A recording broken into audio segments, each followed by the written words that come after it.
तेलंगाना प्रदेश Congress committee के working president व MP Malkajgiri Revanth Reddy ने पीर के रोज़ मीडिया से खिताब करते हुए बीजेपी, टीआरएस व मजलिस पर संगीन इल्ज़ामात लगाए। रेवंत रेड्डी ने कहा, सैलाब से रिलीफ की आड़ में टीआरएस हुकूमत बल्दी इंतखाबात में कामयाबी हासिल करने की तैयारी कर रही है। अगर टीआरएस हुकूमत सैलाब मुतासिरीन की इमदाद के बारे में संजीदा होती तो फर्दन बैंक खातों में रकम जमा करवाती। इसके बरअक्स मकामी लीडर्स के जरिए मनपसंद लोगों में रकूमात तकसीम किए गए और 500 करोड़ की रकम का बेशतर हिस्सा टीआरएस लीडर की जेबों में चला गया। मगर खुफिया मिली भगत होने की वजह से किशन रेड्डी ने कोई तहकीकात का हुक्म नहीं दिया। मजीद तहकीकात मुलाहिजा फरमाएं। बोला भारतीय जनता पार्टी के लीडर असद साहब का वकील है। जब असद साहब के ऊपर कुछ केसा रहा तो रघुनंदन राव वकालत किए।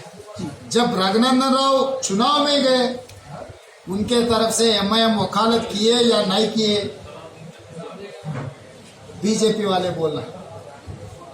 क्योंकि अगर बीजेपी को वहां पर हराने के रहा तो एमआईएम कांग्रेस पार्टी को साथ देना था।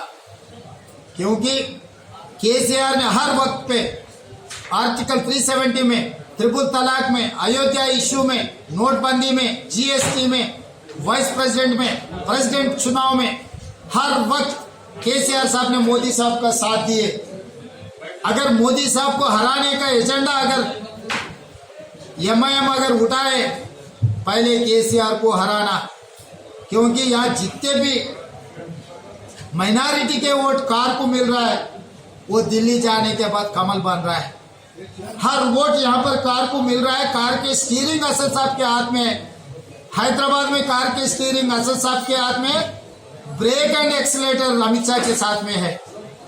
इसीलिए हम लोग बोल रहे हैं, ये सब मिलकर अलग अलग रूप से तेलंगाना समाज को तोड़ने के लिए कोशिश कर रहा है। तेलंगाना समाज को कुछ मिलना है, कुछ अच्छा होना बोले तो कांग्रेस पार्टी अकेला ही कर सकते।